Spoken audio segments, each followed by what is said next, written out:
3 2 1 ሚዲያ እንግዲህ ብዙ ነገሮች መዝናኛዎች ቁም ነገሮች ወደ እናንተ ሊተላለፉ ዝግጅታችንን ጨርሰን ብቅ ብለን ወደ እናንተ ዘላለም ይታገሱ ባላለው በኪነ ጥበብ ሙያ ውስጥ ለረጅም ጊዜ ሰርቻለሁ። የመጀመሪያ ስራዬ ያይኔ ነው። ያይኔ የቴሌቪዥን ድራማ ነው። በኢትዮጵያ ቴሌቪዥን የተላለፈ ድራማ ነው። ድራማው ደራሲው አያልነህ በጣም ታዋቂው ገጣሚው ደራሲው ዳይሬክተሩ አያልነህ ሙላት የደረሰው ነው። ያዘጋጀው ደግሞ ተስፋዬ ስንቄ ነው። የመጀመሪያ ስራዬ እሱ ነው። እረኛ ሆኜ የሰራሁት ነው። ከፊልም ደግሞ የመጀመሪያ ፊልሜ የተቃጠሉ ገጾች የሚል ነው። እሱን የሰራሁት። ከዛ በኋላ ቲያትር የመጀመሪያ ቲያትሬ በ13 ወር ጸጋ የሚል ቲያትር ሰርቻለሁ። የራሴ ደግሞ የፍቅር ጥላ የሚል ሰርቻለሁ። እና የሬዲዮ ድራማዎች ነው። በርካታ የሬዲዮ ድራማዎች ሰርቻለሁ። እንግዲህ ደግሞ አደይ ድራማ ላይ በዴስ ቲቪ የሚተላለፈው ላይ እዛ ላይ እየሰራሁ ነው። ሌላ ደግሞ በቅርቡ የሚከፈት ቻናል አለ። እንግዲህ ላይፍ ቲቪ ነው፣ ላይፍ ቴሌቪዥን ነው። እዛ ላይ ደግሞ በዳይሬክተርነትና በጸሐፊነት እየሰራን እንገኛለን። እሱም በቅርቡ ይመጣ ነው። በጣም የምፈራው እንስሳ የመጀመሪያው በጣም የምፈራው እንስሳ አይጥ ነው። ሁለተኛው ሸለምጥማጥ ነው።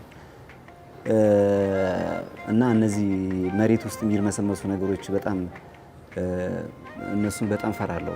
አይጥ ግን በጣም ከባድ ነው። አይጥ ሁለት የኢትዮጵያ መሪ እንግዲህ በጣም ብዙ ኢትዮጵያ ውስጥ በጣም ብዙ መሪዎች አልፈዋል። በመልካምም በመጥፎ የሚነሱ መሪዎች አሉ። ግን ጥቀስ ካልከኝ መሪ አንደኛ አጼ ሚኒሊክ፣ ሁለተኛ አጼ ሚኒሊክ፣ ሶስተኛ አጼ ሚኒሊክ። ሰዎች የማይረዱኝ ባህሪ ብዙ ጊዜ ቀልዳለሁ። እየቀለድኩ ግን ቁም ነገር አወራለሁ። ቀልድ ነው ብለው ያለፉት ነገር ስህተት ሆኖ ይገኛል። ቁም ነገር ላላቅ እችላለሁ ብለው ያስባሉ ሰዎች በመቀለዴ። ነገር ግን በመቀለዱ ውስጥ ብዙ ነገሮችን እናገራለሁ፣ አስተላልፋለሁ።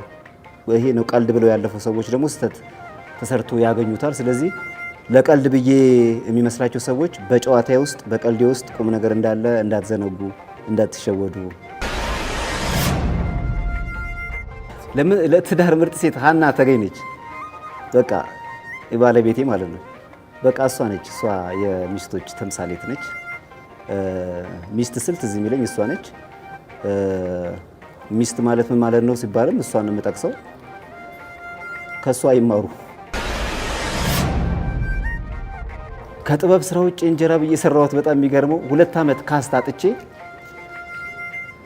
ቀለም ቀብቻለሁ። ቀለም ስራ ኮንትራት ይዤ ሰርቻለሁ። ሌላ እንግዲህ አልሰራሁም። ልሰራ ግን ትንሽ ነበር የቀረኝ። በተለይ በኮሮና ጊዜ በጣም የሚያስቅ ስራ ልሰራ ብዬ ነበር። እግዚአብሔር ዩቲዩብ የሚባል ነገር አመጣልኝና ዩቲዩብ ሰራሁ። ነቃ አልኩ በዩቲዩብ። ዩቲዩቦች እናመሰግናለን። እኔ የሚያዝናናኝ ስራ ነው። ኪነ ጥበብ በጣም ታዝናኛኛለች። ኪነ ጥበብ ገቢም ነች፣ መዝናኛም ነች፣ ኑሮዬም ነች፣ ህይወትም ነው፣ መድኃኒትም ነው። ከኪነ ጥበብ ውጭ የሚያዝናና ምን አለ? ሌላው ከኪነ ጥበብ ውጭ የሚያዝናናኝ የልጆች ጥያቄ ነው። በቀደም አንዷ ልጄ ጁስ ጠማኝ አለች።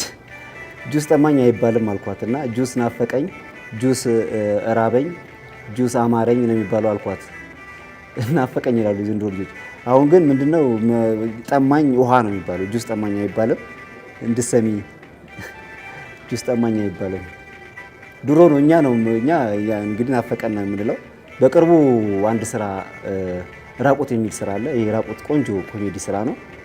ቆንጆ ጎበዝ ተዋናዮች የተሳተፉበት ይሄ ስራችን ወደ እናንተ ይደርስላችኋል። በሱ ዘና ፈታ እንድትሉ ጋበዝናችሁ። ይመቻችሁ። ተዋናይ ባህሪን ከድር እባላለሁ።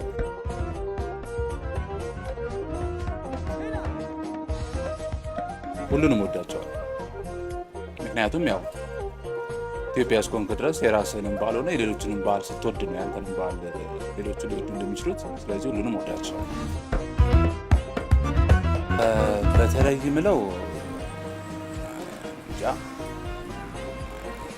የኢድ በዓል ደስ ይለኛል።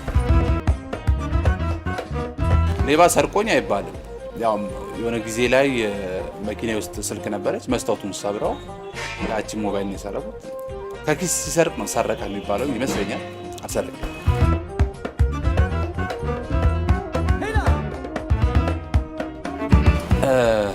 ኖርኩ ምለው የምፈልጋቸውን ነገሮች ሳደርግ ፈጣሪ የሚያዘኝን ነገሮችን ሳደርግ ኖርኩ ላለው ቤተሰብ ስመሰርት ኃላፊነት ሲሰማኝ ለእኔ ኑሮ እንግዲህ እንደዚህ እየተባለ ይሄዳል። ብዙ ነው ያው ሰዓት ስለሌለ። ለዚህ ቻናል አዲስ ከሆናችሁ ላይክ፣ ሼር፣ ኮሜንት እንዲሁም ሰብስክራይብ ማድረጋችሁን አይርሱ።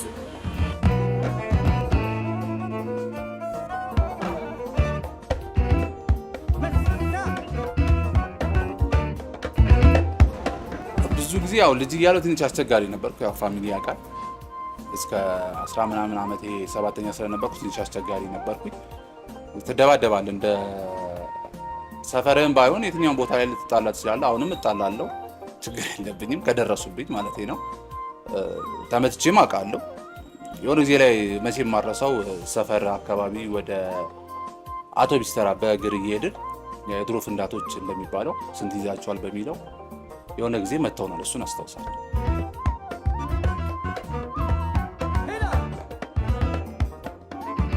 አይ ከውጭ እንኳን ማንም የለም። ከሀገር ውስጥ ሞዴል ሳይሆን በቃ በብዙ ነገሩ ከዚህ በፊትም ገልጬዋለሁ መሰለኝ። በብዙ በአቋምም ውጭ ሀገር አሁን ስታየው ብዙ ጊዜ የውጭ ተዋናዮች ስታያቸው አቋማቸው በጣም ነው የሚያምረው ምናምን። ስለዚህ እኔ አሁን እዚህ ሀገር ደግሞ እና ብትለኝ ግሩም ነው፣ አሪፍ አቋም ያለው ግሩሜ ይመቸኛል። ይሄ የራሴ ምርጫ ነው። ግሩም ይመቸኛል።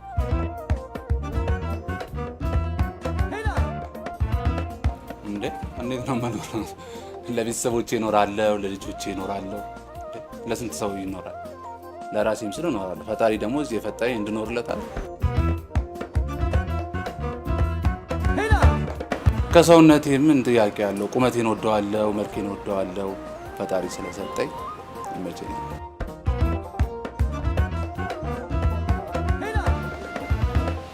አድርጌ ባላደረኩት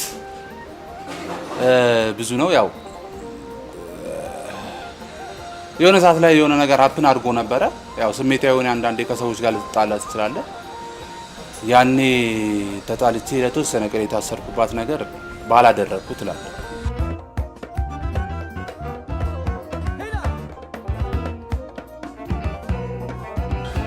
በእውነት አላስታውስም።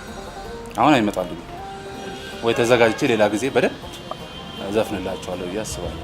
እሺ በጣም አመሰግናለሁ። ቲቪ ጋር ቆንጆ አጠር ያለች ቆንጆ ቆይታ አድርገን ነበር። ወደፊት ደግሞ ባሪፍ ጥያቄዎች የተማርክ ምን አደረክ ወዴት ነህ ብዬ ሰፈሬንም በደንብ አስጎበኛቸዋለሁ ብዬ አስባለሁ። ያው እዚህ ደረጃ እንድደርስ ትልቁን አስተዋጽኦ ተመልካች ነው የሚያደርገው። በተለይ ውጭ የሆናችሁ እኛን እንዴት ናቸው ምን አደረጉ ወዴት ሄዱ ምናምን ለምትሉ ተመልካቾቼ በጣም ነው የማመሰግነው። በጣም ነው የምወዳችሁ፣ በጣም ነው የማከብራችሁ። የምትፈልጉትን ጥያቄዎች መጠየቅ ትችላላችሁ። እኔም ደስ ብሎኝ እመልሳለሁ። አመሰግናለሁ። ስላችሁ ብሌን ነኝ። እንግዲህ ዛሬ እንግዳችን ተወዳጁ አርቲስት አለማየሁ በላይነህ ነው። እንግዲህ ከአሌክስ ጋር መልካም ቆይታ። ሰላም ጤና ይስጥልኝ። ተዋናይ አለማየሁ በላይነህ እባላለሁ። ዘና ፈታ የምትሉበት ቲዩብ ነው። ሰብስክራይብ በማድረግ ቤተሰብ ይሁን።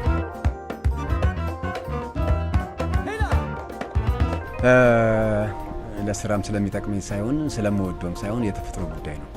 ቅጥነቴ በተፈጥሮ የመጣ ነው። ተፈጥሮን በጸጋ መቀበል ነው። አዎ ግርማ ታደሰ የልብ ጓደኛዬ ነው። ብዙ ስራዎችን አብረን ሰርተናል።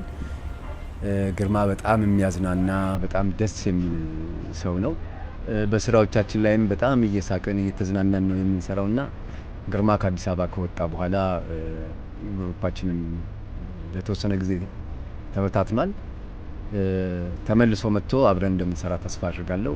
ግርማን እኔ ብቻ ሳልሆን በጣም ብዙ ሰው እንደሚወደው ተስፋ አድርጋለሁ።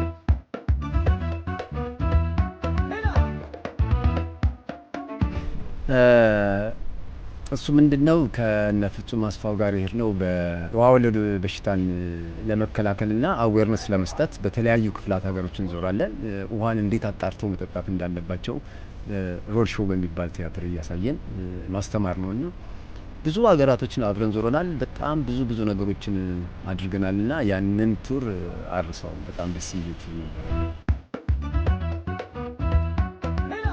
ማስታወሰው የገጠመን የወንዝ ውሃ ቀርተን ማህበረሰቡን ለማስተማር አኳታፍስ ጨምረን ነበረ። እኛ ጠጥተን ነው መጀመሪያ አሳይተን ከዛ ህብረተሰቡ እንዲጠጣ የምናደርገውና የመጀመሪያው ዙር ላይ ሁላችንም ታመን ነበር። ከባድ የሆነ የሆድ ህመም ታመን ነበርና አፋችን ብቻ ሳይሆን ሆዳችንም እየጮኸ በጣም ብዙ ነገር አጋጥሞናልና እሱ አልረሳውም የመጀመሪያ ጊዜ ስለሆነ።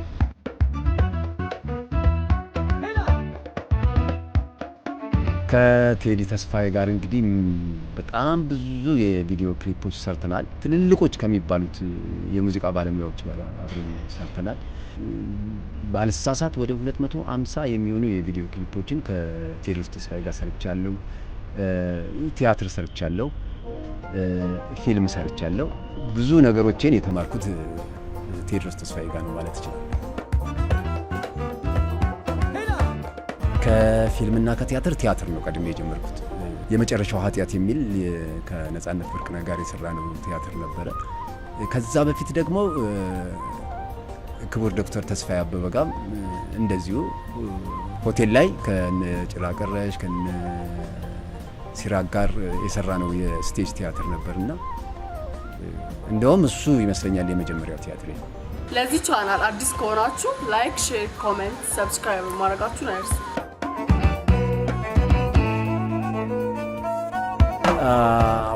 ተጀምሮ ነበረ ለማሳየት እዛ ፕሮሰስ ተጀምሮ ነበረ። በምን ምክንያት እንደቆመ አላውቅም፣ ግን ቲያትሩ ተጀምሮ ወደዛ እንደምንሄድ ፕሮሰስ አድርገን ነበረ። ግን አልሄድንም። እንዳጋጣሚ አልወጣም ከኢትዮጵያ እስካሁን።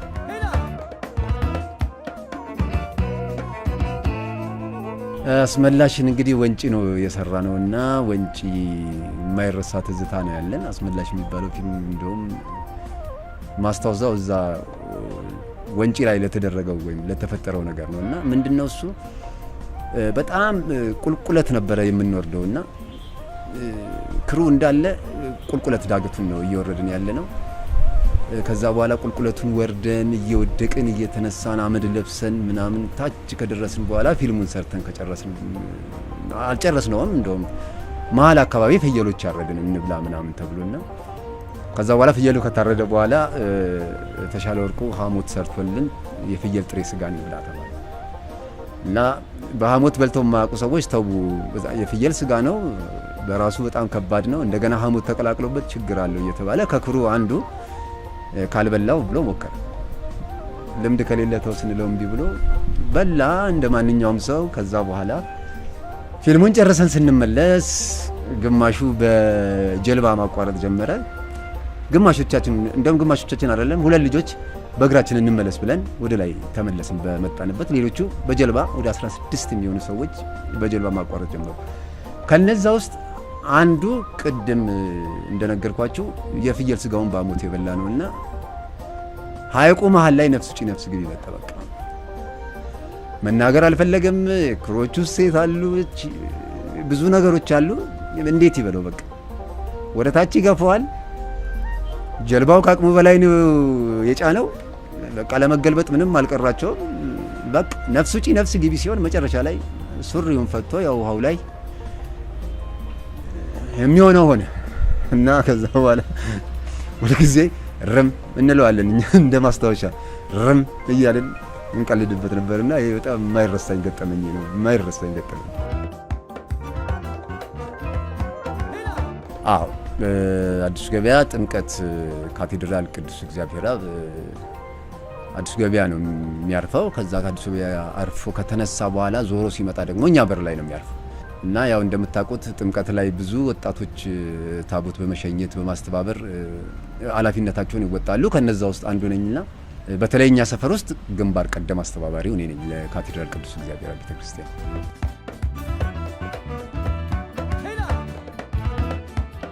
አዎ እሱ የሆነው መድኃኔዓለም ሲገባ ነው። መድኃኔዓለም ወደ ድልበር አካባቢ ነውና በሰረገላ እየገፉ የሚሄዱ ልጆች ነበሩና ልክ መግቢያው አካባቢ ላይ ኤሌክትሪክ ሾርት አድርጎ የሰረገላውን ብረት ነካው።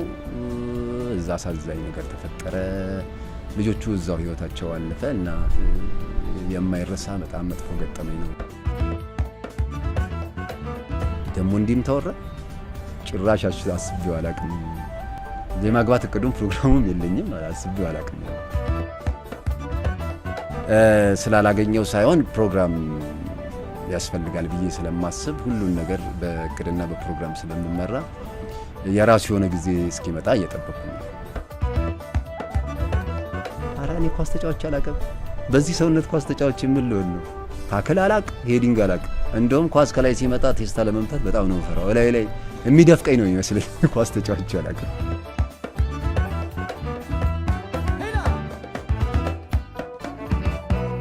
አዎ ብዙ አሉ። አሁን በስም መጥቀስ ባያስፈልግም ሙያ ውስጥ ቆይተው ብዙ ነገሮች ሰርተው አሁን ላይ ከሙያው የወጡ አሉ። ባይወጡ ጥሩ ነበረ። ቢኖሩ ለፊልሙ ትልቅ ግብአት የሚሆኑ ልጆች ናቸውና ከእግዚአብሔር ጋር ተመልሰው ይመጣሉ ብዬ አስባለሁ። እነዚህ ሰዎች ያው ቅድም እንደነገርኳችሁ ስሜ ተዋናያን አለማየሁ በላይነህ እባላለሁ። በብዙ ፊልሞች ታቁኛላችሁ። ከዚህ በኋላም በሌሎች ስራዎች እንገናኛለን። እንግዲህ ከአሌክስ ጋር የነበረንን ቆይታ እንደተዝናናችሁበት እንዲሁም እንደወደዳችሁ ተስፋ እናደርጋለን።